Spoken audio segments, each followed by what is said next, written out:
Hi there. Welcome back. I'm Robert Lettin, and behind the camera is Dean. Dino, as we like to refer to him. We've had lots of questions from viewers, and we love them all. Please keep them coming. And one of them is, why should I invest money, or how do we get there?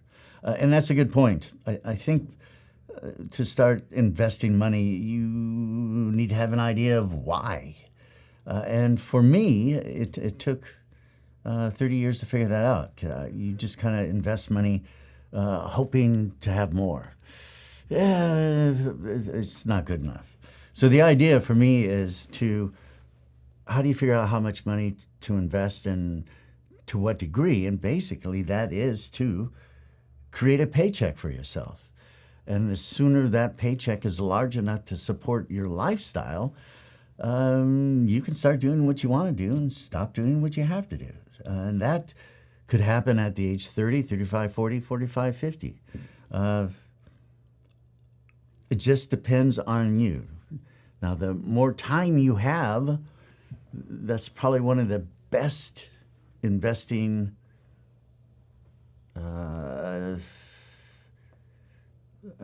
multiples, I guess, yeah. Because the longer you have time, the more time you have, the higher your return's going to be. The longer you're in the market, the higher your return's going to be. So if you have 20, 30, 40 years to get to where you want to be, it's a lot. You can get there with a lot less money than if you start like at 40. You can still get there by the time you're 65.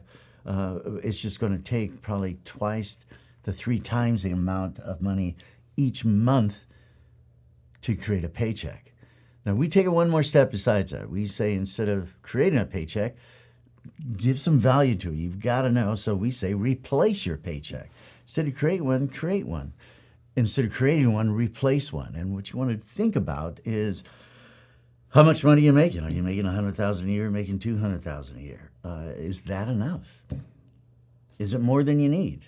We would rather you have more than you need and give away some than have less than what you need and keep looking for more. So always try and go for more rather than less. So what that means is at $100,000 a year, we like the 4% withdrawal rate. It is unlikely, according to the Trinity charts, that you will outlive your investment portfolio. It's a great deal. Actually, you can push that up to possibly 6%, which is a great withdrawal rate. Just know that the more you take out up front, the less you're going to leave behind as an inheritance for your children or your nonprofits, wherever you're going to put your money. And I think that's okay because you've got to have enough money to live on. That's the first hurdle. Once you get that taken care of, the rest is up to your discretion. You can do what you want to do. So, $100,000, 4% withdrawal rate, the magic number is 25. 25 times 100,000 is 2.5 million. So you're going to need 2.5 million saved over your lifetime to replace a paycheck of $100,000 at a 4% withdrawal rate. Pretty straightforward, pretty simple. As a matter of fact, we have here's a sheet that was sent in to us. This is 2 individuals, 2 women, young women, both 19.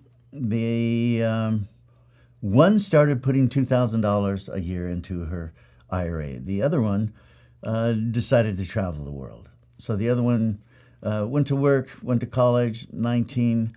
Then at the age of 26, they met up again.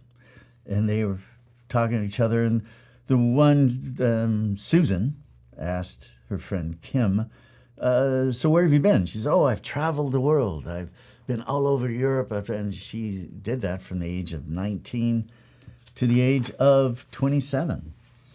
Now, Susan, on the hand, she said, what have you been doing? She said, well, I've been working and I've put $2,000 away. That's $166 a month away into her IRA. And that's what she has to show for the last, 7 years, from age of 19 to 26. Yeah, 7 years. So the young woman who traveled the world said, oh my gosh, I have no money. I have nothing to my name. So that day she started saving money and putting away $166 a month. She started that at the age of 27, says here. 27, and she stayed with that all the way up until the age of 66. Now, Susan, the young woman who started at 19, stopped at 26, contributing the $2,000 a year, decided she wanted to do what Kim has done, so she traveled the world. And so for the next few years, she traveled the world, but never again contributed money into her IRA. So Susan contributed $14,000 into her IRA, and that was it. Kim contributed $2,000 a year from the age of 27 to the age of 66. So I don't know, what's the math on that? Dino, you got that? What's 66 minus 20? Why are you shaking your head? You're supposed to be helping me here. All right, so it's 66 minus 27.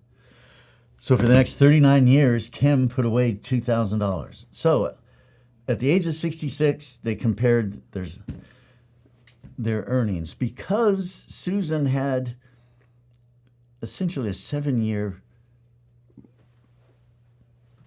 beginning. She started 7 years earlier. That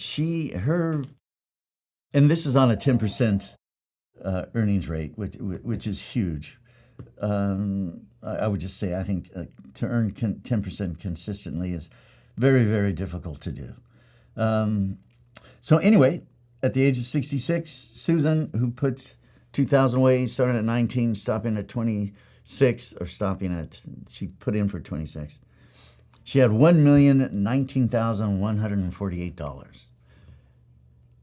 Kim, who didn't start putting money in until the age of 27 and continued through the age of 66, she had $805,185.